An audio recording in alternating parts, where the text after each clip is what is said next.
kalau dia menjalankan IAJRP, ya, dia sebenarnya pertama kali proses dia saling berbagi informasi, pertama kali dia adalah mengirimkan hello package.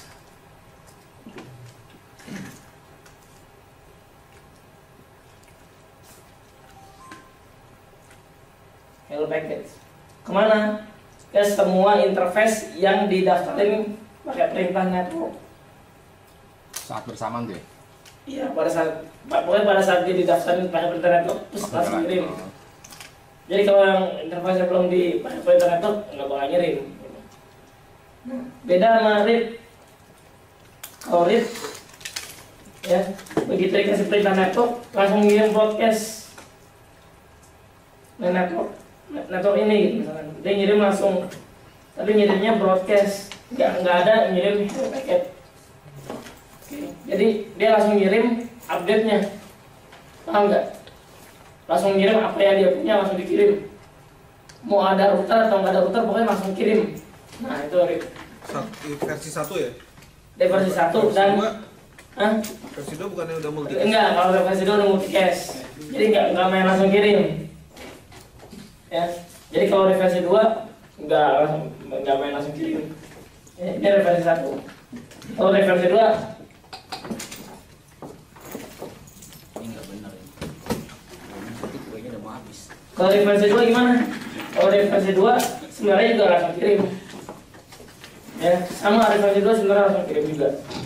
Tapi alamat tujuannya itu multicast. Alamat tujuannya itu multicast. Kalau ini alamat tujuannya broadcast. Oke. Nah, kalau IAJRP yang kemarin dia sebenarnya pertama kali dia mengirimkan hello packet ke alamat multicast. Nah, alamat multicastnya ini gue lupa, ya silakan baca kurikulum. Nah, hello packetnya ini ngirim ke alamat apa gitu ya. Oke. Hello, dia ngirim hello. Jadi by default dia ngirimin hello ke segala arah.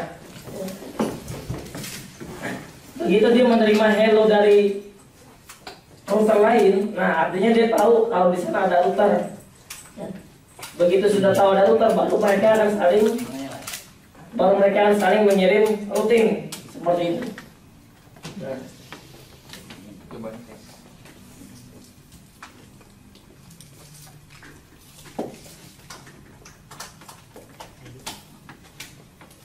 Nah, sedangkan kalau OSPF dia mengirimkan hello packet juga. Dia mengirimkan hello packet. Jadi cara menemukan tetangga barunya itu dia ngirimin hello. Oke. Ya. Begitu dia menerima hello dari router lain, maka mereka akan saling negosiasi parameter. Parameter yang paling umum adalah hello timer dan dead timers. Curiga gue. Hello timer ini apa? Hello timer adalah waktu yang digunakan untuk seberapa sering mengirimkan hello. Misalnya setiap berapa detik sekali. By default kalau Ethernet itu 10 detik sekali. 10 detik ngirim hello. Dead timer ini apa? Kalau dia tidak menerima hello dalam beberapa waktu, maka dia akan menganggap bahwa tetangganya itu sedang mati. Jadi kalau dead timernya habis, tapi tetangga gue mati nih, by default 4 kali hello.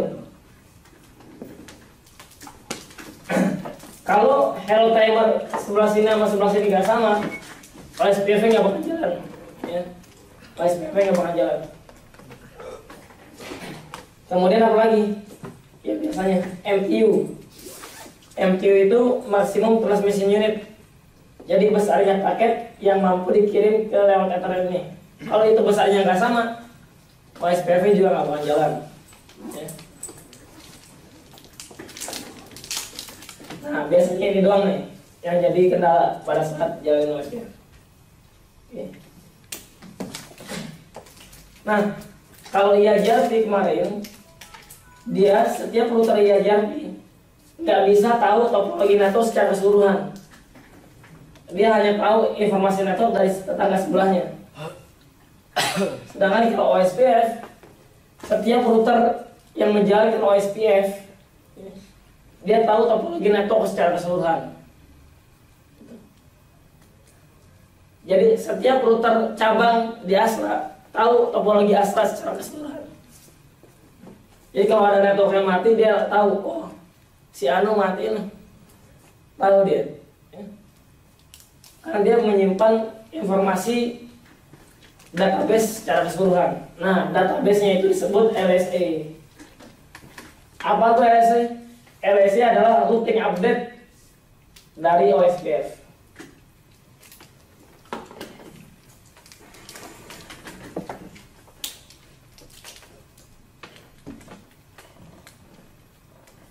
Jadi kalau OSPF itu ngirimin update nggak langsung banyak routing gitu, tapi satu-satu. Kenapa? Kalau ngelihat topologi kan OSPF, ngelihat topologi secara keseluruhan itu so IP route itu? Bukan. Bukan, apa? So IP OSPF database. Itu topologi network. Wah iya, topologi network secara keseluruhan. Isinya apa aja? Ya nanti kamu bisa lihat sendiri. Jadi isinya itu merupakan advertise router. Apa tuh? Oh, router ID. Jadi semua router yang ada di Astra ada di situ. Beda kalau misalkan di IJRP kan kita kalau so IP route kan sebenarnya seluruh network yang ada di network tersebut kan masuk ke situ tuh. Itu tapi itu bukan berarti dia tahu seluruh jaringan. Iya betul. Tapi dia cuma tahu ngarah ke sana lewat mana gitu. Iya, ngarah sana lewat mana. Dan kalau OSPF ada database-nya sendiri. Mas nanya, Apaan? kan OSPF itu kalau dia mau ngirim data kan dia dikirim secara terus kan. Jadi Ngirim data bukan routing update. dia routing update-nya. Routing update di IJRP tidak terus menerus. OSPF. Enggak, gue mau ceritain secara keseluruhan dulu. Kalau read dia terus menerus secara periodik. Kalau read itu 30 detik sekali. Dia ngirimnya routing update. Seluruh routing table-nya dia dikirim. Kalau IJRP dia trigger update. Jadi kalau ada perubahan aja baru dia ngirim update. Oke. Kalau di OSPF, Nah kalau OSPF sama, dia trigger update. Jadi kalau ada perubahan topologi baru ngirim. Kalau jaringannya normal, anteng, ya dia nggak bakal ngelakuin apa-apa. Terus bagaimana menjaga routingnya? Yaitu dengan hello ini. Jadi kalau tetangganya mati, isi routing table yang berasal dari tetangganya itu hilang. Paham ya maksudnya? Jadi ini router ada 4, 1, 2, 3, 4 jaringan OSPF. Nah, yang dia router ini nggak ngirimin hello nih kemarin, maka LAN yang ini bakal hilang di seluruh kabel ini. Gitu. kalau ngilang gitu kan berarti dia jalurnya terputus kan ya dari segmen A. Iya. Nah itu dia cara update-nya lagi gimana? Begitu net putus, ya udah berarti ya ini tuh udah nggak reachable. Begitu ini putus, udah nggak reachable. Oh, jadi dia nggak pakai algoritma Bellman Ford ya yang Bukan. dari routing setepat Enggak. bornya yang paling itu. Enggak. Jadi begitu ini putus kan dia ngasih tahu ke yang lain. Jadi begitu ini ada network putus, di tetangganya mati, dia ngasih tahu ke router yang lain bahwa si Anu mati. Gitu. Yang ngasih tahu siapa? Nah kalau di jaringan internet yang ngasih tahu itu DR. Apaan tuh DR? Jadi kalau di jaringan internet ada di OSPF ada konsep namanya DR dan BDR. Apaan tuh? DR dan BDR ini adalah router-router yang berhak mengirimkan routing update. Jadi ada 4 router misalkan pakai internet. Setiap router harus membangun koneksi ke DR dan ke BDR. Jadi ada RT, ada wakil RT katanya. Ini gunanya untuk ngirim update. Jadi router-router raket jelata disebut DR adder. DR adder. Setiap DR adder hanya boleh ngirimin update ke DR gitu. Nanti si DR ini akan ngasih tahu ke yang lain gitu. Jadi sesama rakyat jelata tidak boleh saling berbagi informasi. Kenapa diatur seperti ini?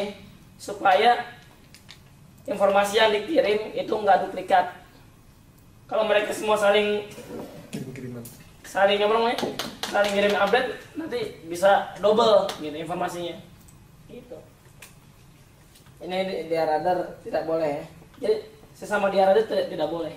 Nanti bisa dilihat sendiri deh. Pada saat nanti live sesama dia radar nggak bisa saling exchange root.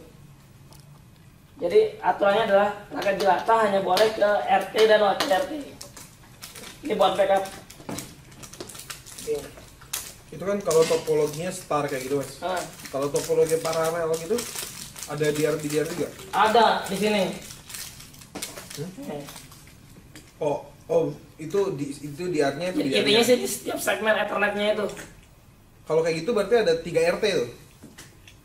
Kalau paralel 3 DR. Hah? Ada 3 DR. Iya 3 DR, 3 RT kan. Ada 3 pemilihan DR dan PDR ada 3.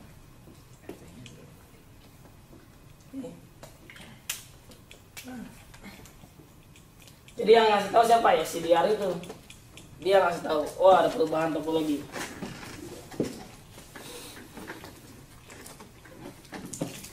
Jadi kapanpun ada network baru, dia akan LSA-nya ini bakal nyebar ke seluruh informasi LSA-nya ini akan nyebar ke seluruh router. Makanya satu router bisa tahu komplit network secara keseluruhan. Makanya kalau di OSPF yang namanya filter routing itu susah banget. Jadi sebenarnya kita bisa memfilter routing. Kalau pakai IGRP mah gampang. Kalau pakai OSPF susah. Kenapa? Karena LSA-nya itu cara menyebar. Jadi kalau kita filter di satu router, dia tetap tahu routingnya. Gitu. Ya sudah, konfigurasinya gimana? Konfigurasinya mudah. Tapi sebelum masuk ke konfigurasi, bahwa yang namanya OSPF itu tahunya adalah konsep area. Kalau di IGRP kemarin pakai apa namanya? LS. Autonomous System Number. Ya. Belum dijelasin tuh teman-teman yang AS. Nah, kalau di IGRP itu Autonomous System Number. Jadi sekumpulan router satu wilayah, misalkan ada 4 router nih. Ada 4 router. 4 router ini dalam satu kontrol sistem administrator gitu. Ya udah, misalnya kita namain AS1.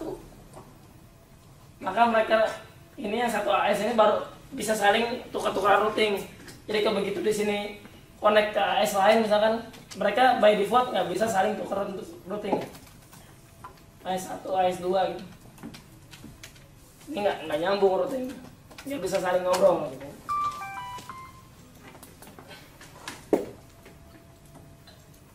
Jadi apa tuh AS Autonomous System? Adalah mekanisme yang menunjukkan beberapa router itu di bawah satu kontrol administrator yang sama. Misalkan satu perusahaan atau gimana gitu ya, satu departemen, satu perusahaan. Jakarta dengan Jawa Timur. Ya bisa kayak gitu, bisa aja. Ya makanya terserah adminnya gitu ya.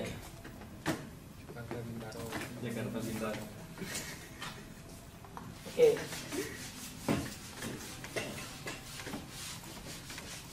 Nah, kalau OSPF gimana? Kalau OSPF bukan konsep autonomous system, tapi konsepnya adalah multi area.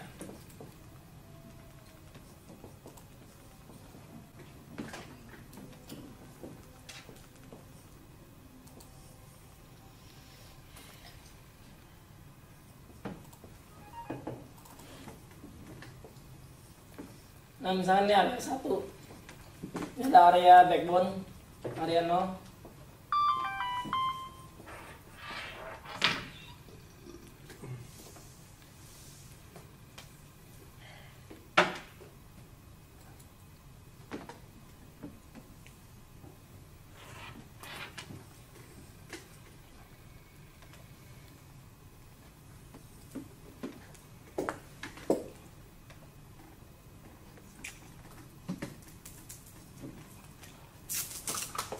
Pengembangannya salah pengembangan.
Nah, desain OSPF seperti itu gitu.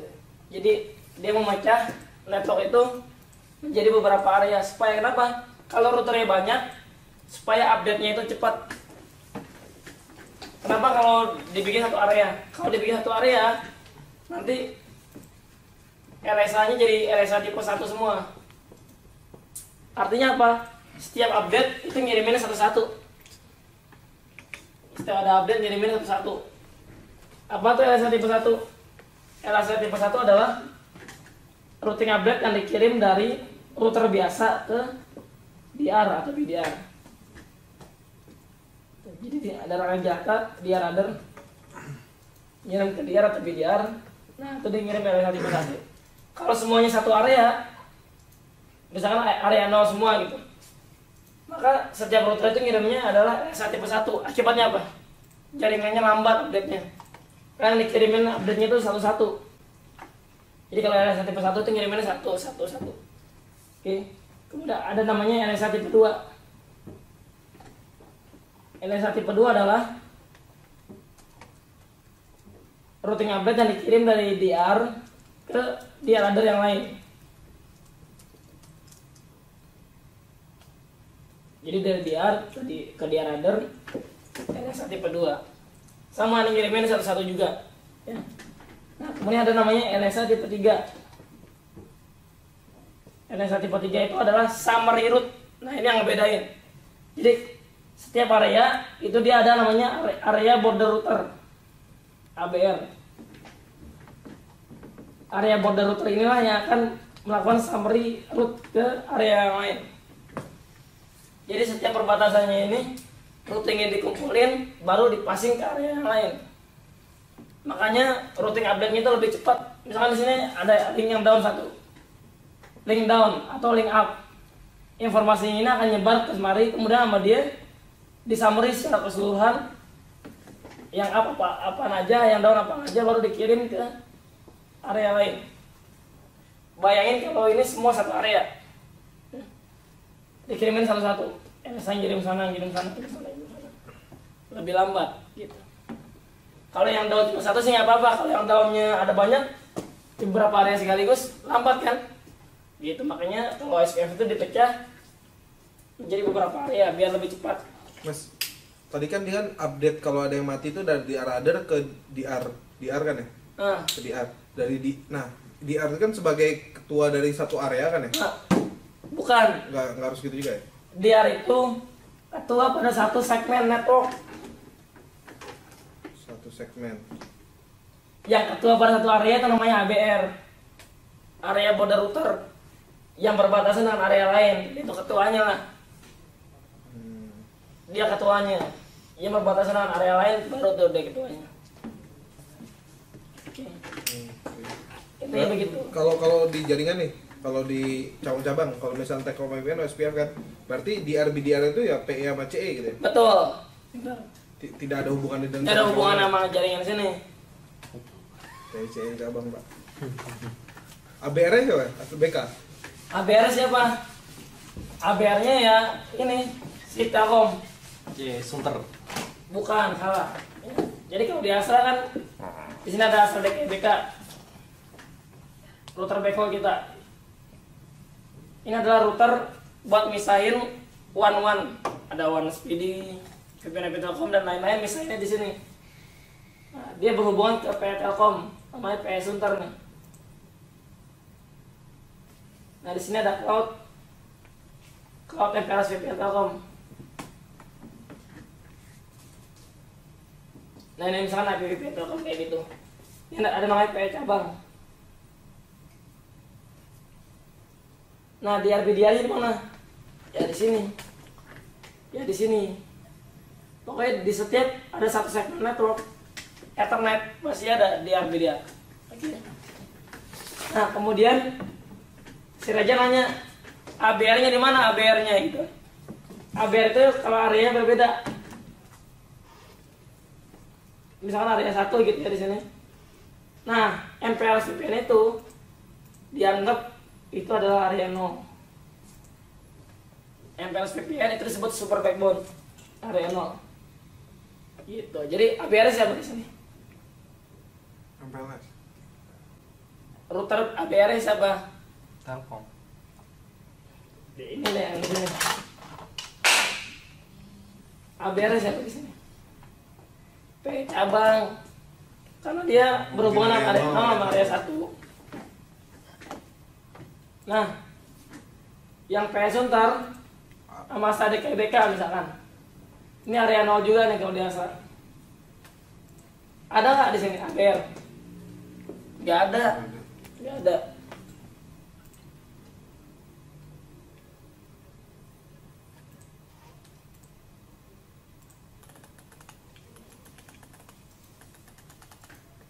Nggak ada.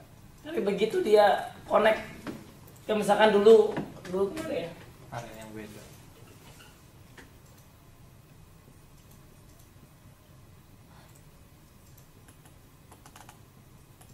Ini area 0 misalkan. Kemana di sini? Di sini ada ASA DKI. ASA DKI ini router yang berhubungan sama DSWHO. DSWHO, BSO, itu ASA DKI. Nah, ini udah area 1 nih. Jadi mana yang ABR di sini? Ini area 0. Astra DKI area 0. Jadi mana yang merupakan ABR? Astra DKI. ASA DKI yang merupakan ABR.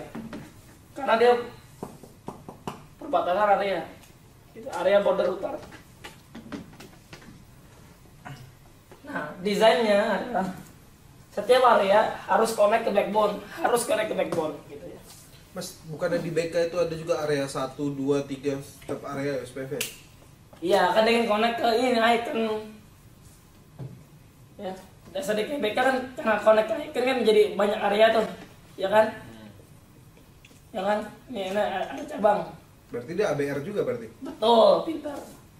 Jadi ASADEK IBK merupakan ABR juga karena di sini ada area 1, area 2. Sekarang kalau kemarin kan enggak. Dulu kan kagak. Dulu kagak. Nah, ASADEK IBK juga merupakan ABR kalau di ASA. Nah, jadi di setiap ABR baru kita bisa melakukan filtering untuk setiap area. Kalau di IAJAR, kalau kamu mau summary itu bisa di segala titik, di segala interface yang PR kemarin kerja ya. Jadi kita bisa summary di segala titik, di segala arah. Kalau di OSPF nggak bisa, kamu filter tuh susah ya. Kamu filter itu di setiap ini ABR baru bisa difilter. Di setiap ABR baru bisa difilter. Oke. Nah sekarang konfigurasinya gimana?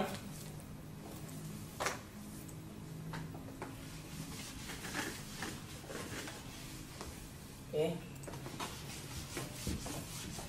Yang penting teman-teman tahu kenapa sih OSPF itu desainnya itu multi area, supaya lebih cepat update-nya itu lebih cepat.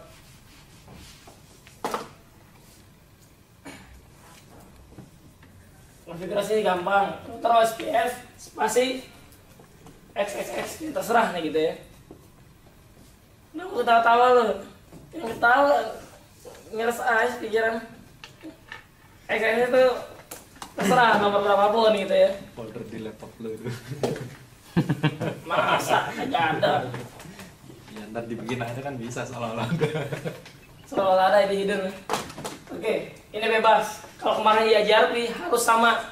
Kalau dia tuh satu AS harus sama. OSPF bebas, ya. Karena ini bukan menunjukkan AS number, tidak menunjukkan area. Ini bebas. Kemudian cara nambahin networknya gimana? Network apa? Network spasi alamat networknya spasi wildcard alamat network spasi wildcard. Iya JRP kemarin nambahin wildcard spasi area berapa gitu, area X gitu. Kalau area backbone ya berarti area 0. Area X-nya digabung ya? Hah? Area spasi X atau area? Area spasi X. Misalnya gini, ini kalau mau ngobrol ya areanya harus sama. areanya harus sama. Kayak gitu. Nah, topologinya begini.